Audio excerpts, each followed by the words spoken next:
ఉమ్మడి నల్గొండ, ఖమ్మం, వరంగల్ జిల్లాల graduate MLC ఉప ఎన్నిక ప్రచారం ముగిసింది. సాయంత్రం 4 గంటల నుంచి మైక్లు బంద్ అయ్యాయి. సోమవారం ఎమ్మెల్సీ ఉప ఎన్నికల పోలింగ్ జరగనుంది. మొత్తం 600 కేంద్రాల్లో పోలింగ్కు ఏర్పాట్లు చేస్తున్నారు. 4,61,806 మంది పట్టభద్రులు ఓటు హక్కు వినియోగించుకోనున్నారు. పట్టభద్రుల ఎమ్మెల్సీ ఉప ఎన్నికల్లో 52 మంది అభ్యర్థులు పోటీలో ఉన్నారు. బీఆర్ఎస్ అభ్యర్థిగా ఏనుగుల రాకేష్ రెడ్డి, కాంగ్రెస్ తరపున చింతపండు నవీన్, బీజేపీ తరపున గుజ్జిల ప్రేమేందర్ రెడ్డిలు బరిలో ఉన్నారు. ఇక మరిన్ని డీటెయిల్స్ మా ప్రతినిధి సాంబా ఖమ్మం నుంచి అందజేస్తారు. సాంబా,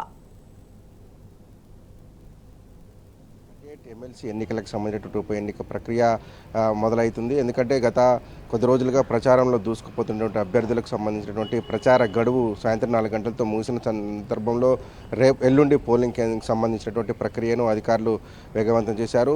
52 మంది అభ్యర్థులు పోటీలో ఉన్నటువంటి ఎన్నికలో ప్రిఫరెన్షియల్ ఓటు, ప్రాధాన్యత ఓటు క్రమంలో ఓటు వేయాల్సి ఉంటుంది. కాబట్టి ఇప్పటికే ఓటర్లకు అవగాహన కల్పించారు. ప్రధాన పార్టీలు ప్రచారం చేసేటువంటి సందర్భంలో తమ అభ్యర్థి సీరియల్ నెంబర్ ఎంత, అభ్యర్థి పేరు ఏంటి, అభ్యర్థికి ఎట్లా ఓటు వేయాలంటే అంశాన్ని ఇప్పటికే ఒక అవగాహన కల్పించినటువంటి పరిస్థితి కనబడుతుంది. సీరియల్ నెంబర్కి ఎదురుగా పేరు ఉంటుంది.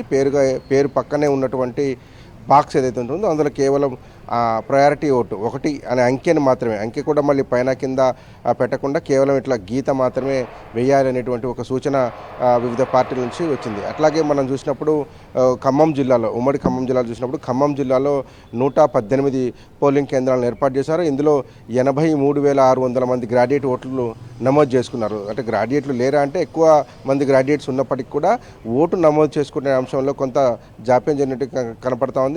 అందుకే గతంతో పోలిస్తే ఓట్ల సంఖ్య కూడా తగ్గినట్టుగా తెలుస్తూ ఉంది. కేవలం 83,600 మంది గ్రాడ్యుయేట్లు ఖమ్మం జిల్లాలో ఓటు హక్కు నమోదు చేసుకున్నారు. అట్లాగే భద్రాద్రి కొత్తగూడెం జిల్లాలో 43,106 మంది గ్రాడ్యుయేట్లు తమ ఓటు హక్కు నమోదు చేసుకున్నారు. వీరి కోసం 55 పోలింగ్ కేంద్రాలను భద్రాద్రి కొత్తగూడెం జిల్లా వ్యాప్తంగా ఏర్పాటు చేసినట్టు పరిష్కరిస్తుంది. అట్లాగే ఉదయం 8 గంటల నుంచి కేవలం సాయంత్రం 4 గంటల వరకు మాత్రమే పోలింగ్ ప్రక్రియ నిర్వహించేందుకు అధికారులు అన్ని ఏర్పాట్లు చేశారు. ఇప్పటికే నమూనా బ్యాలెట్ పత్రం, ఏదైతే డమ్మీ బ్యాలెట్ పత్రంగా చెప్తామో దాన్ని కూడా అభ్యర్థులకు ఇచ్చారు. గత వారం రోజులుగా జరిగినటువంటి ప్రచార హోరులో వారందరూ కూడా తమ అభ్యర్థి ఎవరు అనేటువంటి అంశాన్ని చెప్పడంతో పాటు ఓటు ఎట్లా వేయాలనేటువంటి అంశాన్ని ప్రధానంగా చర్చకు పెట్టారు. ఈ ఎన్నికల్లో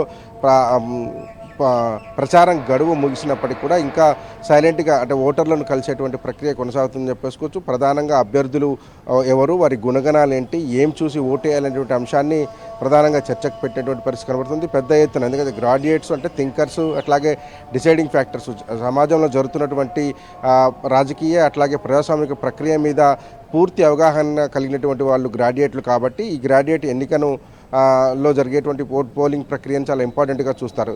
ఈ ఎన్నికకు సంబంధించినటువంటి వరకు ఇప్పటివరకు ఖమ్మం జిల్లాలో విస్తృతమైనటువంటి ప్రచారం జరిగింది. అట్లాగే ఖమ్మం, భద్రాద్రి కొత్తగూడెం జిల్లాలో విస్తృతమైనటువంటి ప్రచారం చేశారు. తమ అభ్యర్థి గెలుపు కోసం 3 అన్ని పార్టీలు కూడా ప్రయత్నం చేశారు. అది కాకుండా పెద్ద ఎత్తున ఇండిపెండెంట్స్ అంటే పార్టీలు బలపరిచిన అభ్యర్థులు కాకుండా స్వతంత్రంగా ఉన్నటువంటి అభ్యర్థులు కూడా ఎక్కువ మంది ఉన్నారు. 52 మంది పైచిలకు అభ్యర్థులు ఈసారి బరిలో ఉన్నారు. కానీ ప్రధానంగా పోటీ మాత్రం 3 అభ్యర్థుల మధ్య ఉన్నట్టుగా ప్రస్తుతంగా కనపడుతున్నటువంటి పరిస్థితి. మొత్తంగా పోలింగ్కి సంబంధించినటువంటి ఏర్పాట్లు రేపు ఉదయం పూర్తి చేసి పోలింగ్ కేంద్రాలకు సిబ్బందిని తరలించడం, అక్కడ బ్యాలెట్ పత్రాలను అందుబాటులో ఉంచడం, అట్లాగే ప్రిఫరెన్షియల్ ఓటు ఎట్లా వేయాలనేటువంటి అంశాన్ని మళ్ళీ రేపు ఒకసారి వాళ్ళకందరికీ చెప్పేటువంటి ఆస్కారం కనపడుతుంది. మొత్తంగా ఖమ్మం జిల్లాలో ఉన్నటువంటి 83,600 మంది, అట్లాగే భద్రాద్రి కొత్తగూడెం జిల్లా ఉన్నటువంటి 43,106 మంది గ్రాడ్యుయేట్లు 27వ తారీఖు సోమవారం ఉదయం 8 గంటల నుంచి సాయంత్రం 4 గంటల వరకు పోలింగ్ ప్రక్రియలో పాల్గొని తమ ఓటు హక్కు వినియోగించుకోవాల్సి ఉంటుంది. Mamata. Right Samba, thanks for updates.